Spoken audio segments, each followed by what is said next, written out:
Hey, today we're going to be talking all about journaling for anxiety, depression, anything related to mental health. And as you can see by my smile, I'm really excited because I absolutely love journaling and I love sharing it with you guys. So before we get started into talking about journaling, I want to encourage you to hit that subscribe button and hit that bell for notifications so that you never miss a video here on this channel. So today we're going to talk all about journaling. Hold on, let me get mine. Here we go. Here are my two journals. Here is one for my coloring and Bible verses.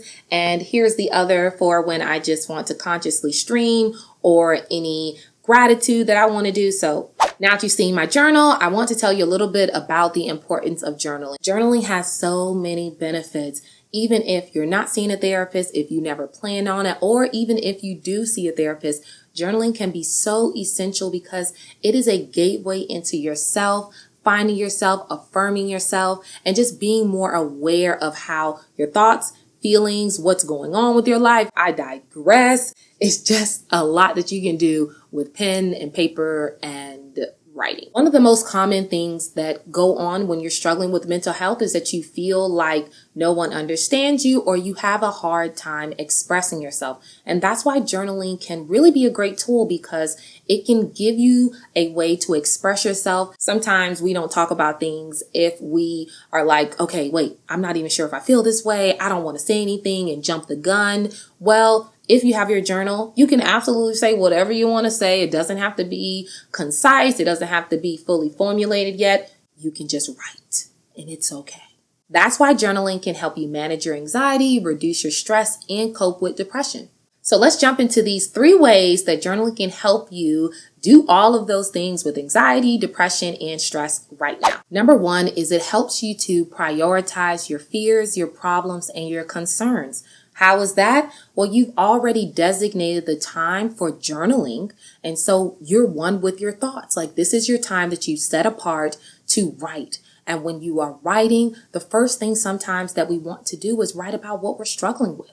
And so if you have that time designated all the time, it's a time for you to talk about your problems, talk about your fears, talk about your concerns, because it's your time for yourself. You're not pushing it aside. You're not caring for others. You're not doing all the day-to-day tasks that keep us away from focusing on ourselves, but you have designated that time. And so when you're journaling, it's a time to complain. Complain all you want. Talk about people. Talk about yourself. You can do that. And that's allowing you to release. That's allowing you to express yourself and to say that it's okay for me to talk about these things and nothing is wrong. And it's a benefit that you can complain and talk about your problems and know that no one will know about it. Number 2 is that you can track things. In bullet journaling, you can track your medication, how much you're exercising, your water intake. You could track your sleep. And so if you're tracking these things, you know where to kind of improve.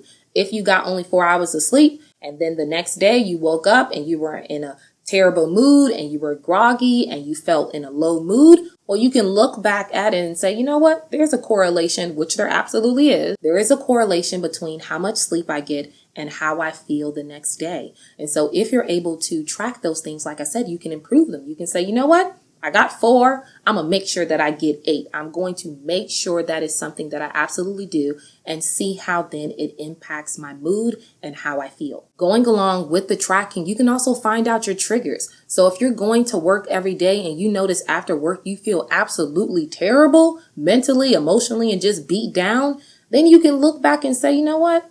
There's something about work that's happening, and then go deeper. Is it a coworker? Is it a situation? Is it a project? What's going on with that? If you're hanging out with your friends and it's a particular friend that you feel great about, you don't have to only track negative things. You can also say, you know what? What is it about this friend that makes me feel amazing? Maybe it's what they say to you. Maybe it's the activities that you do with them. So you can track your triggers negatively and also the positive things as well. And if you know more about the positive, then you can add it more to your life, which will help with anxiety, stress, and the depression. And lastly, it is an opportunity for you to look at your thoughts. Your mindset is so important. And if you're struggling with anxiety, depression, and stress, that goes hand in hand with negative thoughts. Nobody can tell me nothing different. If you're struggling with those things, the negative thoughts is something that you're plagued with. And in the journal, You can write about those negative thoughts. Maybe you feel like a failure. Maybe you always feel like you look terrible. Those negative thoughts of that I'm never going to be anything or I can't accomplish anything.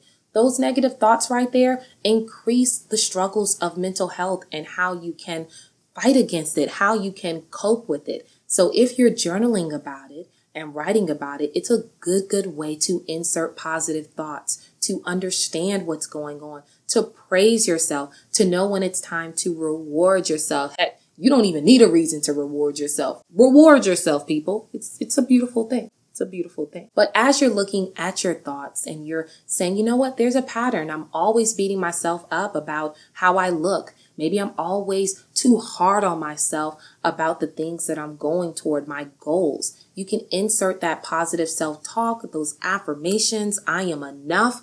I am wonderfully and fearfully made. Like those things. That's a scripture. But yeah.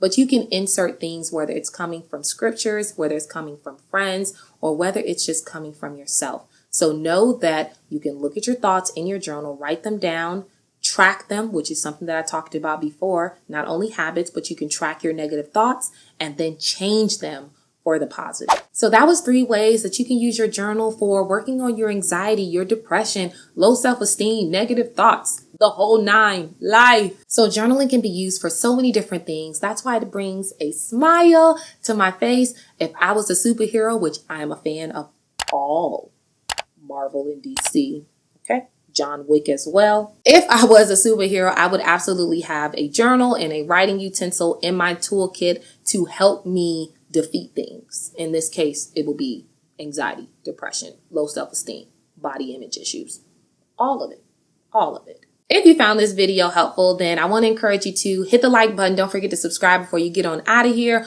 Follow me on Instagram at Rashonda.Carey, where I make inspirational posts and you get to see a little bit more into my life and how I try to incorporate and create a healthy life for myself. If you find that interesting. As always, don't forget to let me know if you have any video requests. This video was requested and I had it out to you guys. As always, I'm Rashonda Carey and I will see you in the next video. Bye.